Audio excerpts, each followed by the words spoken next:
کسی حاجت مند کی حاجت روائی کریں تو اللہ کا شکر ادا کریں، سبحان اللہ، کیونکہ اس میں ہمارا کوئی کمال نہیں ہے، اللہ یہ اللہ تبارک و تعالیٰ کا کرم ہے، اس کا فضل ہے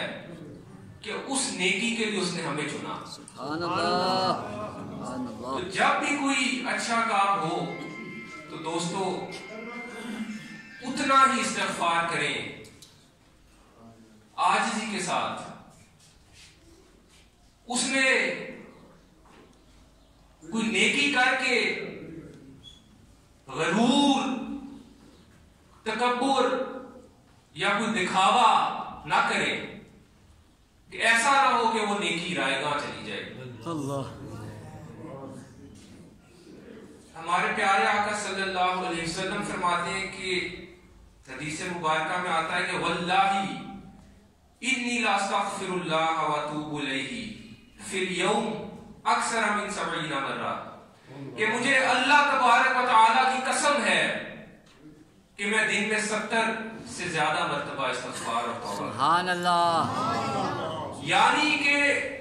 ہمارے پیارے آقا اللہ تبارک و تعالیٰ کا شکر ادا کرتے ہیں، ہر اس رحمت کا،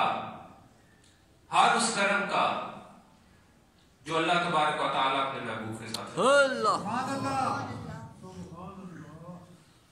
اور دوستان محترم، جب ہم توبہ کرتے ہیں تو حدیث مبارکہ میں آتا ہے کہ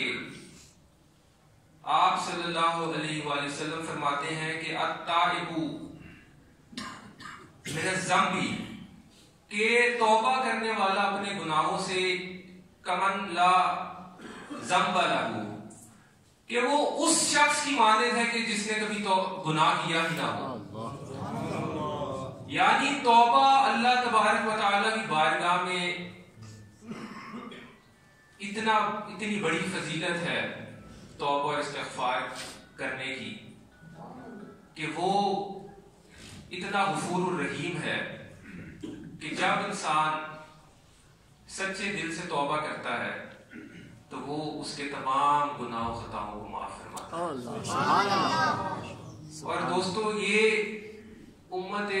محمدیہ کو خاص اعزاز حاصل ہے، کیونکہ پرانی امتوں جب کوئی گناہ، کوئی خطا کرتی، شرک میں مبتلا ہوتی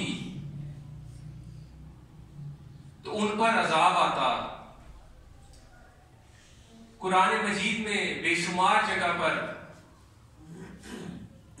ایسی قوموں کا ذکر ہے کہ جن پر اللہ تبارک و تعالیٰ نے اپنا عذاب نازل کیا۔ بنی اسرائیل جب انہوں نے بچڑے کو معبود بنایا تو حضرت موسیٰ علیہ السلام نے اللہ تبارک و تعالیٰ سے دعا کی اپنی قوم کی بخشش کے لیے، توبہ کے لیے، تو اللہ تبارک و تعالیٰ نے فرمایا فَتُوبُوا إِلَىٰ بَارِئِكُمْ، کہ اپنے پروردگار سے توبہ کرو، فَاقْتُلُوا